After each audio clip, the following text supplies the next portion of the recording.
only a few days away from a massive pay-per-view here done under a country that's been starved for another massive event like this. So what are the emotions now that after years of, fighting in Abu Dhabi and Singapore and all this, you're back here fighting in Australia? Yeah, it's awesome, to be back here in Australia, to be able to fight in front of my friends, my family, just the home crowd in general. Yeah, super exciting. Yeah, I'm feeling all the emotions.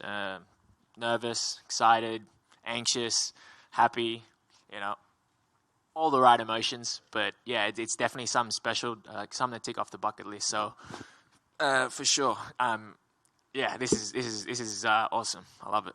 Have you had to? Was there any moment in camp that you maybe had to like pull back the emotions, like you said, and just remind yourself like this is just another fight, or do you allow those emotions of fighting in front of your friends and family to creep into your mind a lot? It's usually the other way around. I'm usually like, just always reminding myself that it's a fight, but then also I have to remind myself that it's, it's a big event, and I'm able to fight alongside a lot of the Aussies, the guys that, that I sort of aspire to be like those guys, so, and, to see such a historic event with Volk going for champ status. So it's, it's a historic event, and just to be a part of it all is, again, like it's so good. It is amazing. And before your last fight at Media Day, your prediction was fight of the night. You guys put on a pretty back and forth war like that. So against Melsik, what are you expecting? And I expect the same, to be honest. I feel like the matchmakers are just putting me with exciting fights, and I don't blame them. If I was a fan, I'd be interested in this fight too. So I do predict it to be exciting, or whichever way it goes, whether it's a first round finish. Obviously, I envision myself getting my hand raised, but I do expect it's going to be exciting, depending on which Melsik shows up. And then final one for me, how do you see the main and co-main event going? Obviously, Alex going up to lightweight to fight Islam, and then Yair is fighting Josh Emmett for the interim title at featherweight. Man, I like that Yair and Josh Emmett fight. I think it's getting overlooked just because of how big Volkanovski and Islam is. I think it's going to be a very competitive match with Josh Emmett and Yair. I think, if Yair can keep it at distance and be able to use his kicks and keep it at distance, I think he walks away with this one. But with Josh Emmett's power, you just never know. He touches you once, you go to sleep, and you've seen it when he's knocked out Lamas and he's knocked out Michael Johnson. He's got that power, that one-touch power. And how do you see the main event going between Alex and Islam? Oh, now this one's a very interesting one that I'm very excited to watch. I do think Islam gets the fight to the ground. I just don't see him holding down Volk. And I do see Islam having problems on the feet with him, footwork-wise, speed-wise, technique-wise. And then I just see Islam getting tired from trying to, work so hard to get the takedown but not be able to rest, and Volk just taking over in the later rounds. And plus, I'm biased. Yeah. I have to ask, given those two breakdowns, do you watch a lot of tape on just people in general? Because that was a good breakdown right there. Yeah, I think a lot of you guys forget that I'm, as much as I'm a UFC fighter, I was a UFC fan before I became a UFC fighter. So I love the UFC. I watch all fights, So, yeah, I'm a big fan. I do my own breakdowns and stuff. And, yeah, I envision also different fights, how they play out. And, yeah, I'm a fan. So, I have my own my opinions on stuff. So, and, coming from fighting as well, it's also very interesting to see these sort of matchups as well. And Josh, fighting in Australia compared to fighting outside, just over here, fighting outside, how have you felt the Australian public? Do you get more people aware of your career because there is a card in Australia as opposed to when you have fights overseas? Like, how's that reception been?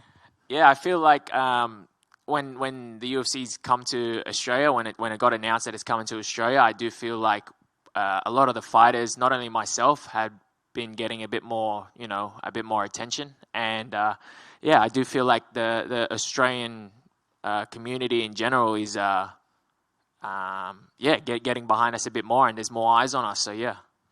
And fight announced between Jalen Turner and fellow Anzac Dan Hooker. Jalen Turner's taken on Malaki, yourself, Callum Potter, Brad Riddell. He seems to have a problem with Anzacs. Do you have any advice for Dan Hooker? Man, that's an exciting fight, but I'm pretty sure I just seen that Dan broke his hand.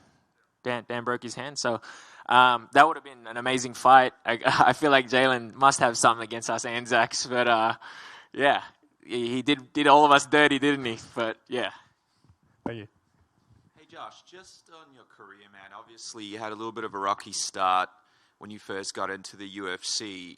You're a young dude, you had a good run before coming here. Now you've got these couple of wins. Take us into sort of your mindset, where you feel you're at in your journey right now, and I guess what you learned from the start of your run here. I think when I made my debut and I fought Jalen upperweight division, short notice, everything was just sort of like a whirlwind. Everything happened so quick, and I just, it was just sort of like, I can't believe I'm in the UFC. Oh my God, I can't believe I'm standing across the cage from Jalen Turner. Oh my God, I lost. So it was a bit like all over the place. So I didn't really get disheartened with that performance, but as I got more fights in the UFC, I just feel like I'm getting more comfortable, doing even this stuff, being in front of you guys, being in front of the cameras, all the lights, doing the interviews, training full time. I just feel like I'm getting more and more comfortable with everything, and I just feel like it's kind of showing through my performances in the cage. So, the more comfortable I get doing all this stuff, traveling, fighting in different places, dealing with the media, dealing with the fight week, dealing with the weight cut, it's all becoming more natural, and I feel like I'm just starting to get into my stride now.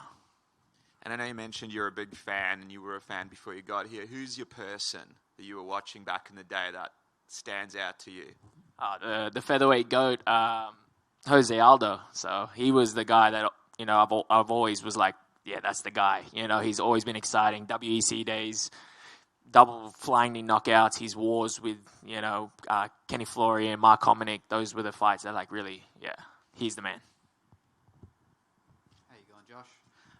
Keeping your fan hat on, I know probably career progression-wise, the goal is to get on the main card and then title shots and all that sort of stuff. But fighting in the earlier cards, you kind of get to do your thing and then you get to enjoy the rest of the event. Do you kind of look at it that kind of way when you're coming up to fights like these? Then again, I'm more worried about my fight, if anything. You guys just had Jamie in, right? Jamie Malaki in. That's my boy from back in the day. So I'm kind of upset that I can't just sit back and watch his fight and enjoy it and take it all in. That's why I'm sort of I wish I was fighting before, even earlier, just so I could see him fight. But at the end of the day, it's I need to focus on my fight first. So once my fight's done, I could sit back and enjoy everybody else's fight. But yeah. Cheers, mate. Josh, mate. What's going on? You've been working pretty closely with Volkanovski over the last few years. How instrumental do you think he's been kind of in your career and getting you to where you are today? I think he's been massive, man. Being able to do camps with him, to be able to train alongside him, I used to think I work hard. I used to think I was I grind and I put in the work, but then I seen, firsthand, how hard he trains and how much work he puts in. So it was a real eye opener because he sort of set the standard.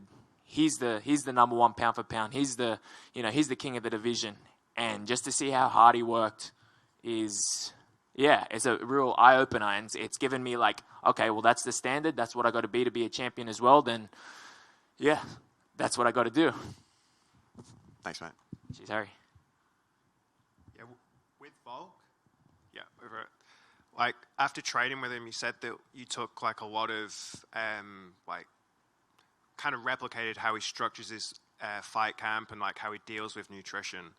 Are you still basically following kind of the example he set, or have you started to deviate and make your own plans in that regard? I do my own thing, but I just the way he sort of holds himself in terms of being it how do I put it?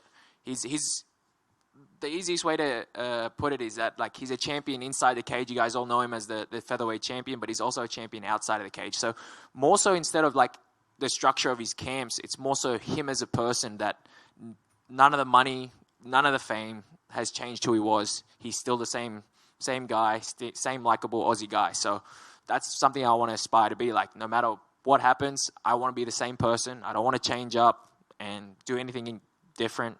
That's what I want to be, like Volk. Josh, I'm on the front. What do you make of Jose Aldo hopping over into the boxing world now? Yeah, I did see that against Jeremy Stevens.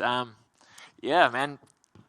Let him do what he needs to do, bro. If it's gonna be give him another paycheck, then get him that paycheck. So yeah, if he's looking to get paid, then pay that man. If that's what he wants to do. So what about Pettis fighting Roy Jones? Yeah, that's a very interesting one because Pettis, he's still relatively young, and obviously Jones is past his prime. That's exciting because Jones is obviously just a straight boxer, and Anthony is MMA guy. So it's like a young prime MMA guy versus old boxer that's specializing in boxing in the boxing rule set. So it's very interesting.